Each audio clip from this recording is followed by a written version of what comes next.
Welcome to episode 252 of the Actual Astronomy Podcast. This is a short episode where we catch up. I'm Chris, and joining me is Shane. We are amateur astronomers who love looking up the night sky, and this podcast is for anybody else who likes going out under the stars. We have a big thank you to send out to Patreon supporter Shane. Take it away. So longtime listener and multiple Patreon donor, Chef Ozzy. Thanks again for your support. Certainly appreciate it. And as always, thank you to all of our Patreon supporters. We really, really do appreciate that. It does help to keep the podcast going, as we always like to say. Yeah. And if you have any show ideas too, we're always happy to hear about those. You can email us. We're actualastronomy@gmail.com. And I think not this episode, but in a couple of episodes, we have a pretty cool topic that a new listener wrote us about, Carson. And, I guess a little bit of a teaser, but it's talking a little bit about Messier objects, or the Messier list, and maybe about, are there some objects that should be on the list or shouldn't be on the list? Anyway, it was a really good email. We'll get into that a little later. But if anybody has any other ideas for topics, we'd love to hear about it. Yeah, so I think what you're kind of mentioning there, Shane, is that Chef Ozzy is actually somebody who's, I think he sent us a few show ideas he has. Over the years, and really appreciate that. It's a lot of fun to get an idea from a listener, because like sometimes people say, like, how do you guys come up with so many different shows, a couple every week and it's 8 every month? And it's like, it's really easy. The listeners are really like our third person or our producer in some ways, because people just unexpectedly just send us stuff, and it's like, I've always kind of thought that, but I hadn't really formed that into a show idea. Like, what do you think, Shane? Or this one you kind of grabbed and said, oh, there's a show idea in this that this person wrote us, and you were communicating with Carson. And so I'm like, yeah. So we really appreciate that. You don't need to be a Patreon supporter to send us a show idea and to have it air. But if you want to be a Patreon supporter as well, that would that definitely is appreciated, because we just do this for fun. It's not free, unfortunately. In order to put it out, there are some costs. In order to put it out, maybe the best way to say it is, in order to put it out the way that we want to, there are a few costs associated. So we have proper hosting, and so that in your podcatching software, the show will be there when you subscribe, and you'll get it every month. If you don't pay for the right subscriptions, it doesn't quite work very well for the listeners. So really, the Patreon support does go back into the show. I think we just about broke even, but I don't think quite yet. Yeah. All right. Have you been getting out to do some astronomy, Shane? I know you've had you've got a couple new scopes. You've got the FL71 from Borg. You've got the new Transportation Safety Authority 102 from Takahashi, and where is he going with this? As I like to call it. Well, that telescope flies, I hear. It's pretty good. So yeah. Have you had them out? I think you've just been in your backyard or something. But no, you went up to the Cypress Hills, so maybe you had it up there. Yeah, so I have done a little bit of observing. Actually, the night of Don McColtz's passing, I went out in the backyard and observed the moon and a number of other things just from the backyard using the TSA 102. And it was a really nice evening, actually. And, part of the motivation was just to honor Don and, what he did for amateur astronomy. And that was a nice night. I've done some solar observing. It's been super warm, super clear during a lot of our daytimes here. And so anyway, there's a ton of activity on the sun. I missed the giant prominence that I think that was 2 or 3 weeks ago now. But anyway, there's been a lot of that. And then, as you mentioned, recently I was on a little family vacation to celebrate my mom's retirement. And we went to Cypress Hills, Saskatchewan, which is also the site of the Saskatchewan Summer Star Party. It's one of the darker places in the province. It's the highest elevation in Canada east of the Rockies. So, you're getting above some of the air as well, which is kind of nice. However, with it being a family trip, there wasn't a lot of opportunity for nighttime observing. But we did do some daytime observing, looked at the moon during the day as well as the sun with a white light filter using the Borg 71 FL, which is a wonderful little travel scope. But probably the coolest part about this was I have 4 nephews on my side of the family, 2 4-year-olds and 2 7-year-olds. And so part of the telescope adventure was having them look through it and see what they thought of everything. So the 4-year-olds, not to anybody's surprise, I'm sure, were really not that interested in the telescope beyond about 12 seconds, which is a typical 4-year-old, I think.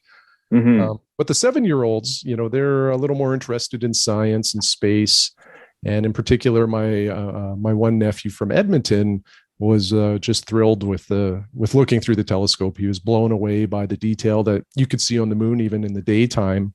And then he really enjoyed the sunspot observing that we did following that. Cool. And at the end of the 3 or 4 day trip, I asked the nephews, what was your favorite part of the trip? And that nephew from Edmonton said looking through the telescope. So I think we might have a budding amateur astronomer here.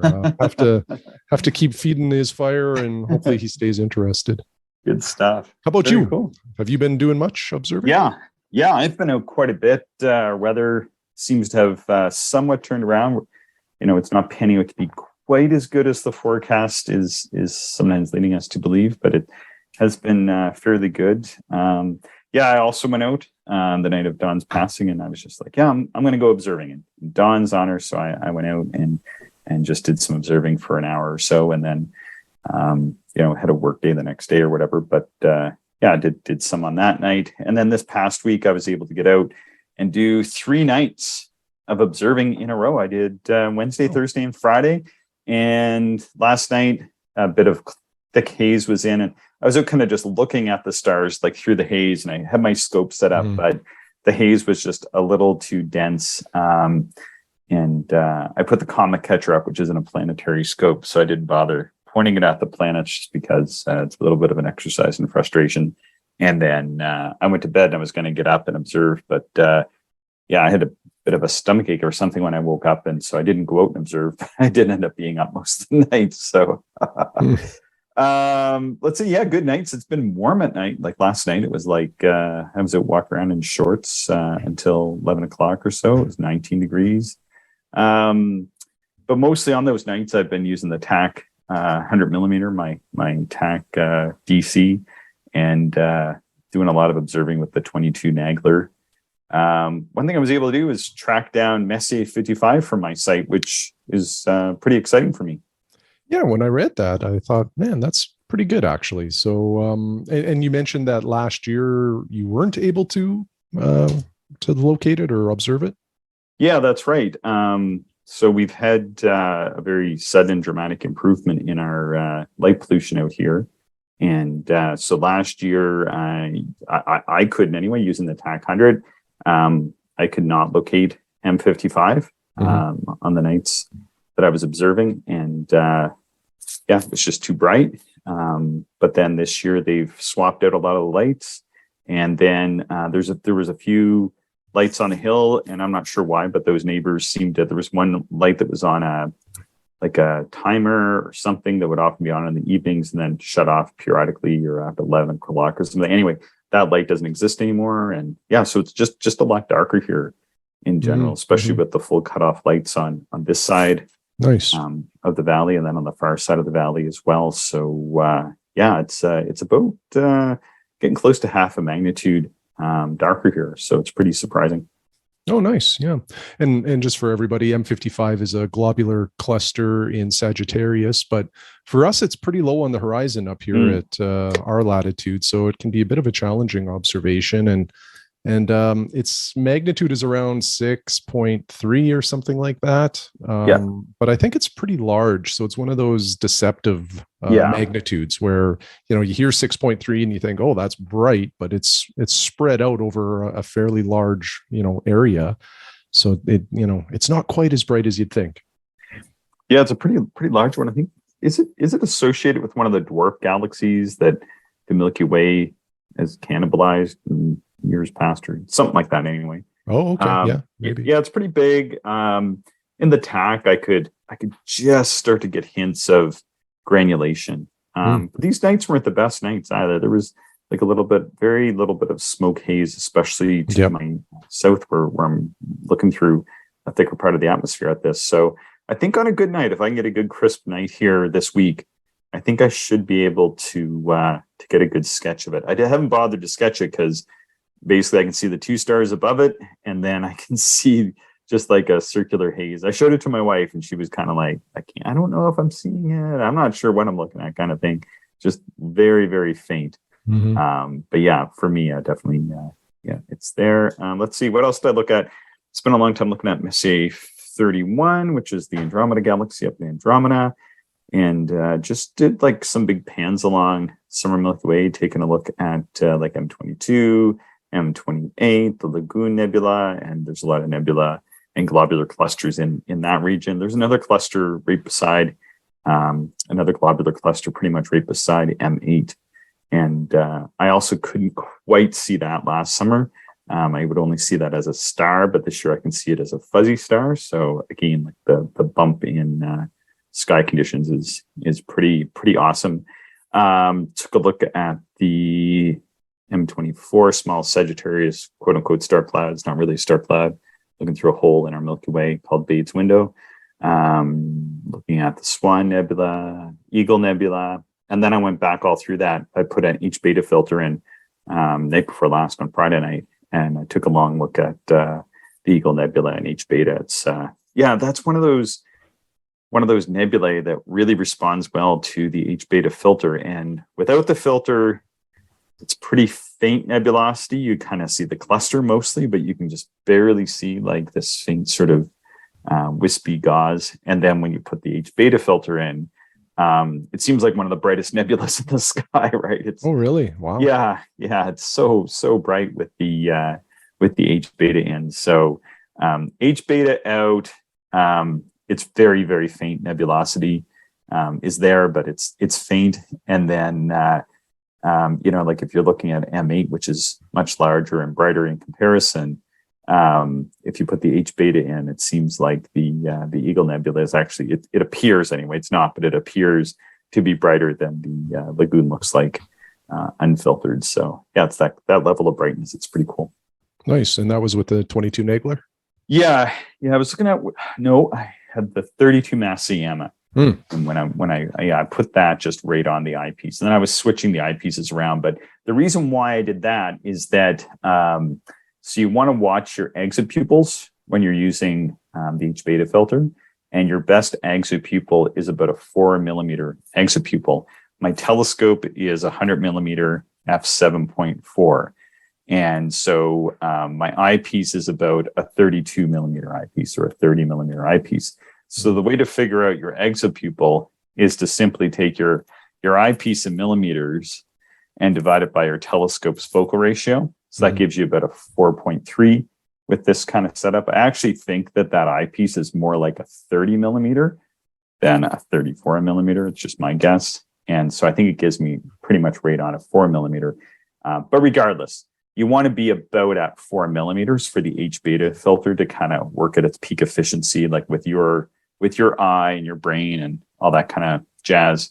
It'll work best in that zone. So that's why I was using the 32. Once you start increasing your pupil size, you still get a benefit from the H beta. It's just that's not the peak benefit, but it still works quite well.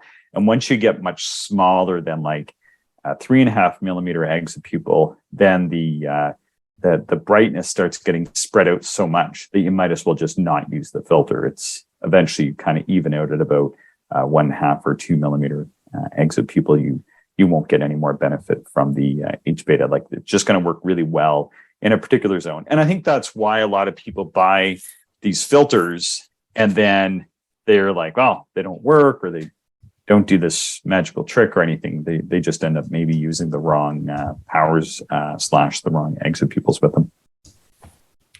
Good to know. I wasn't aware that the H beta required a larger exit pupil. I haven't really played around with the H beta to be perfectly honest. I have one, but I just haven't used it a lot. Yeah. And oftentimes what happens is they sell more 1.25 inch nebula filters. And those tend to be used on higher power eyepieces because people tend to have 2-inch low power eyepieces and 1.25-inch higher power eyepieces. So people are trying to maybe save a few bucks or something by getting the 1.25s, or just for whatever reason, that's what they've gone with. So maybe they can use it in more telescopes, but just by the fact that that's their setup, it's a pretty typical setup. They're not going to hit like the peak efficiency for that type of filter. Less constrained with things like UHCs and O3s, but with the H beta, you can read up on it. But really, the getting around that 4 millimeter exit people is sort of like a magic number. And like I said, when you do it, and you look at like something like the Eagle, which is sort of notoriously faint, like that is a bright nebula. If you use like a 4 millimeter exit people in a 4-inch telescope, which it's kind of how you do it. Well, that worked out for you then. Yeah. Yeah. So speaking of nephews, you were talking about your nephews. Yeah. My nephew, I have an older nephew and I have some younger nephews, and my oldest nephew, he has the son, and his son is young little man. And anyway, I had sent one of my other nephews a telescope the Christmas before last. Do you remember that? I do. Yeah, it was one of the ST80s, and that's right. Yeah, you put together a little package. You bought some Plossls and sent it off. Yeah, I think I bought like a 32 millimeter Plossl and then a couple of those Paradigm EDI pieces from right. Astronomics. Yep. I think that's what I did. I meant to look them up before we recorded, and so anyway, I'd sent my nephew down this telescope, and my nephew is sort of like a very math and sciencey oriented person. Mm-hmm. And so I was there one Christmas in 2019 and had my TAC FS60 and was showing him around, and he was really into it. But I think he was really into it like when I was there. And so I sent this down, and I think they were having a little bit of trouble with the scope or whatever. And like I said, I think he's a little bit more into like the math and that sort of side of science, which is not my side of science, to say the least. He's very technically math oriented. But anyway, my other nephew's son, he found out that this telescope was just kicking around, and so had asked maybe if he could just have it. And I guess his birthday is around this time of year. And so when I was chatting with my mom, she mentioned, "Hey, would you mind if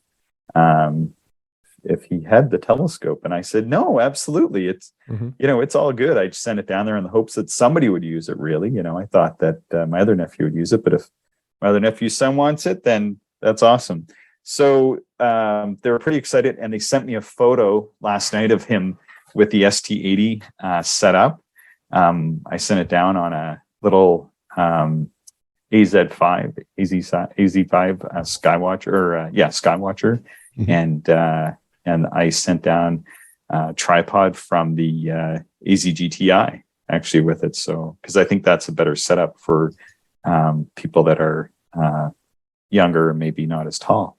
Anyway, so they sent me an observing report this morning and asked if I could share it on the podcast. They said sure. So so my nephew wrote, last night we had a really good view of Saturn shortly after dark. It was my son's first time seeing that through a telescope. I thought his head might explode with excitement. I must admit I was pretty excited too. With busy day-to-day life, I'd forgotten how fascinating it is to look up. We did find it easiest to locate targets with 32 millimeter. Then we would try the 12 millimeter and then the 5 millimeter. The 5 millimeter displayed incredible views of Saturn's rings.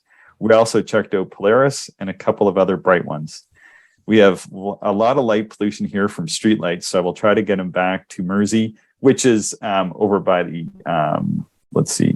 the Dark Sky Preserve over in Kejimkujik, or somewhere dark one of these days. Thanks for the charts and DIY light information. We will gear something up. So I sent him down just the links to the skycharts.com, where you can print off those sky charts, and I sent him a link to how to make your own red flashlight. And then I said to check out some books. So he said that my mom had sent him over the Exploring the Night Sky by Terence Dickinson, and Devin who's my nephew's son, was really excited about the information in that, and they're going to try to track down Night Watch. But if it's not around, if my copy of Night Watch isn't there, I'll just send another copy down. And then he goes on to say, I'm sure the telescope will get lots of use, as he is already talking about what he will try to look at tonight. And he can't wait to point out Saturn to his brother when he gets home. Hopefully he will take an interest in it as well. So that's kind of cool. Yeah, that's wonderful. Especially with Saturn, that is often an object. I think, when people see it for the first time, they'll never forget that, for the rest of their lives. And for some folks, that is really sort of the hook to get you addicted to astronomy. So that's awesome that he was able to observe that, and I hope he keeps at it. Yeah, pretty cool that they were able to actually, first night out, kind of ID Saturn and find Polaris and a few other things. Now, in full disclosure, I did used to take my nephew Andrew out with me doing astronomy from time to time. So that was not his first time ever looking through a telescope or pointing a telescope or trying to sort out constellations in the nighttime sky. So he had a bit of that. And then it was really cool just to hear his perspective, because it's probably been at least a decade since we did that. And then, for him to kind of, get busy with work and family and stuff like that, and then kind of go back to and go, whoa, like it really kind of whipsaws you out of that sort of day-to-day existence that we all kind of, just fall into with family and work and all that good stuff. And then, you just like, oh yeah, we'll just take a telescope and point out the sky. And then you're like, holy cow, like there's like this whole universe out there, it's pretty crazy. Mm-hmm. Absolutely. So yeah, he'd be in a pretty good spot anyway. I think down where they live, it's not like, although he has some street lights around, it's not like a badly light polluted area. They're just local lights. And I thought they were changing all those out too. But anyway, that will hopefully happen sooner than later. But there's all kinds of good spots around, and where my folks live, which is only about a 20 or 30 minute drive for him at that. That's a pretty dark spot to set up telescopes, about a 6 magnitude sky down there in an area that overlooks the North Atlantic. So yeah, pretty cool. I was really excited to get that this morning. I was so thrilled that somebody was not only using the telescope I sent down, but that they had kind of gone out together and, as sort of father and son, and we're sort of enjoying that. And I just thought that was super awesome. Very cool. Yeah, that's a great story. Yeah, so he's gonna hear all this, and it's really nice to get that. As well, we had tweeted out that Lowell presentation on Robert Burnham Jr.'s Celestial Handbook. Yes, I heard from more than one person it probably didn't go as expected. It did not go well at all. It was really kind of disappointing. There was like 70 or 80 of us online for the online portion. There was like a couple dozen people in the room, I think. But they were not set up to do it online. They didn't have the right microphones. They didn't have the right room set up. It was the sound was just terrible. Maybe they fixed it in post-production or something. I don't know. Hopefully they have, and we'll be able to enjoy it as a recording. But it's just unfortunate. They went through a lot of work to bring in this Jerry Ortega, the guy who did a lot of research on Burnham about this. They brought in Burnham's niece. They had William Sheehan there. They had Brian Skiff there. That's how I had heard about it, because I'm on an email list that he contributes to. And it was just very disappointing when they just didn't have the sound properly running in that room. And then they were like, oh yeah, the sound doesn't work great in this room. Well, why did you send it out to the entire planet? There was people there from like Australia. We had I saw 4 or 5 of our listeners there anyway, and I'm there. And we're like all sending notes in, like, maybe you guys should try this. But they weren't even telling the speakers to do the stuff that we were suggesting. Unfortunately, somehow they weren't set up for that. So it's too bad. Yeah, that is too bad. Along the lines of that topic of Burnham's Celestial Handbook, right now, I don't know if this will still be the case when this podcast actually airs, but all 3 books are available on astrobysell.com right now. Yeah, for $50. They look like they're in good condition. They're all hardcovers. Yep. This is like, I don't know why, but these 3 books often come up for sale around that price point. Yep. You just can't beat it. The amount of information in those 3 books is phenomenal. And I think it's a great buy at $50. So if you're in Canada and you're looking for these books, check it out. Maybe they'll still be available. Yeah, I think I actually paid $60 for my hardcover set used about 12 years ago, 14 years ago. Yeah. And still well worth it. But I got basically a brand new 3-volume set like that. So I think if it's in good condition, I think $50 is a good price. So yeah, all good there. Yeah, for sure. All right. Anything else, Shane? That is all. All right. Well, thanks, Shane. Thanks everybody for listening. Be sure to subscribe. We always appreciate any of your Patreon support. You can reach us with your own tales of astronomy to actualastronomy@gmail.com. Thanks again for listening. Thank you, everyone, for listening, and we hope you enjoyed the show. If you are interested in more information, would like to contact us, or if you would like to support the podcast, check out our website, actualastronomy.com.